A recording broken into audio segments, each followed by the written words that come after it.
Hello, Fantastic Beast fans!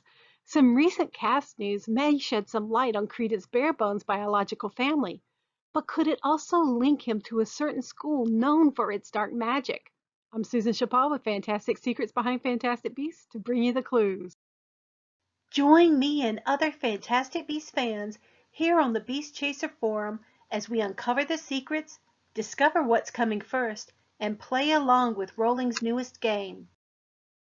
Suvi Holm of Finland is my partner in developing this theory, which continues the discussion from some ideas she presented on her channel in an excellent video, Runes, Nordic Mythology, and Durmstrang in the upcoming Fantastic Beasts movies.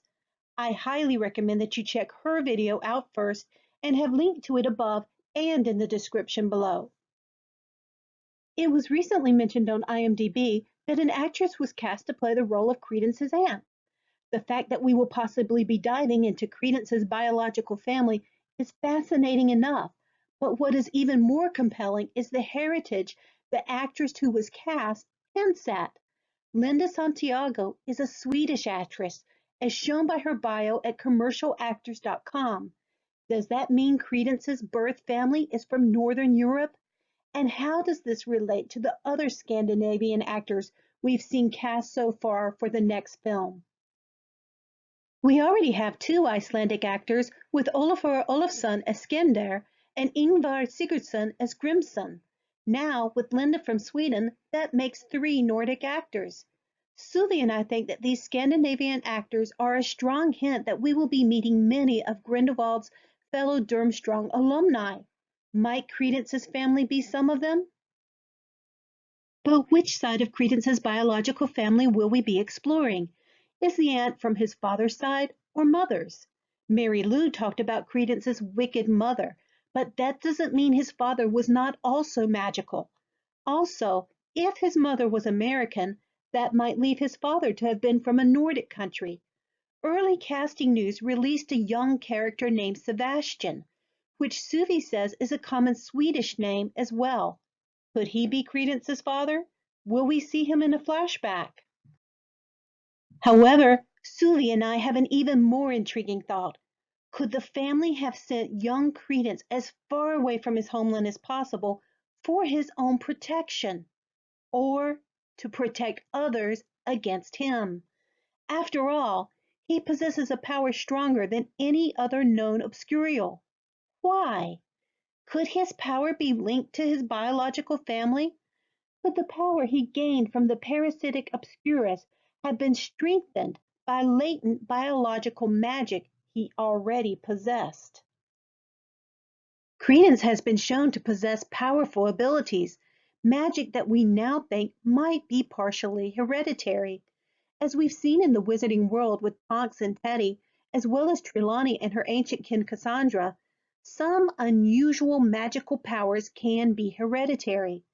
Could Credence's aunt serve to reconnect him not only to his biological family, but also any hereditary powers that he unknowingly channeled to help combat the Obscurus longer than any previously known Obscurial?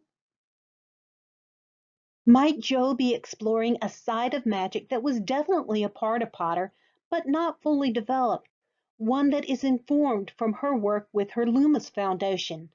How is magic affected when a child is separated from their biological family, when he has, in a sense, been raised in an orphanage? This would play on a theme that we know is extremely important to Jo, the detrimental effect that institutionalizing children and separating them from their family has on their welfare. If we're going to explore more of Credence's bloodline, what will it reveal? Fans have long theorized that Credence may be descended from Isolde Sayre, which links him to Slytherin. But might his family in some way be connected to Grindelwald's? When Grindelwald said he smelled squib off Credence, could he have been confused and actually sensed his unusual power or his family connection? If Credence indeed has a distant family connection to Grindelwald, would this set him up as a foil, a character in contrast? We know Fantastic Beast is going to show us different nooks of the magical world than what we saw in Potter through Credence, we may explore a different side of the mysterious Durmstrang. His family could expose us to its teachers, students, and magic that are not all dark. In Suvi's video, she did a fantastic job covering the type of magic which might be taught at Durmstrang and why it could be unfairly considered dark. Runic magic was considered dark and mysterious. Runes could be used to cast spells, counteract harmful forces, and predict the future, which may be the source of Grindelwald's abilities. According to Suvi, runic magic could be dangerous if the user was not knowledgeable about its secrets. Could this be why Durmstrang had a bad reputation as a dark arts school? Could a hereditary power based on runic magic be buried in Credence's family heritage and have survived even Mary Lou's determination to suppress it? Maybe this is why she considered his mother so evil. We know how Rowling loves to play with memories. Wouldn't you love to see a flicker of memory from Credence when he was very young? We've already seen one strong link between Credence and what could be a runic symbol. What if the Deathly Hallows pendant, which Grindelwald left in Credence's possession, awakens something in the troubled young man, perhaps even activating his latent magical powers, powers that were there before the Obscurus, that helped him fight it off for years and could ultimately help him overcome the parasite. We know from the Potter series that one of Rowling's key themes is discovering the power that lies within. Eddie Redmayne teased that there will be more links to Harry Potter in this upcoming film.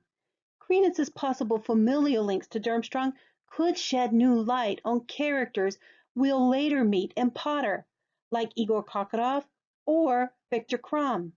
Might we meet Krum's grandfather, who was killed by Grindelwald? We're seeing in Credence a different form of magic than what we encountered in Harry Potter. Might his magical abilities not only derive from the destructive powers of a parasitic Obscurus, but also from a positive force drawn from his family's magical heritage? And through his personal journey, Credence may lift the mysterious veil that cloaks the magic of Durmstrang and reveal it in a more glowing light.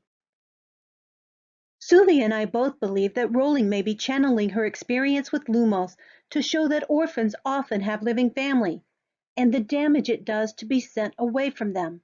As such, I believe that Credence's recovery may be dependent on reuniting with his family, both with the adopted sister he loved and protected, and possibly his newfound biological aunt. Could his family help him tame his inner storm and decide his own fate against those who would use him for destruction? Before we go, I'd like to remind you about my newest release, Fantastic Secrets Behind Fantastic Beasts, the video book. Like Newt's trunk, it's a living, expanding assembly of theories and videos that I will update monthly until Crimes of Grindelwald releases in November. I've linked to it in the description below. If you've read the book or follow the videos that make it up, I hope you'll consider posting a review on Amazon or your favorite review site. Reviews make it possible for authors like myself to continue publishing. Who do you think Credence's family might be? And what role do you think Durmstrang and its alumni will play in future films? Please share your thoughts in the comments. Many thanks to Suvi Holm for her wonderful video on Durmstrang and for partnering on this one. Be sure to subscribe so you don't miss my next video.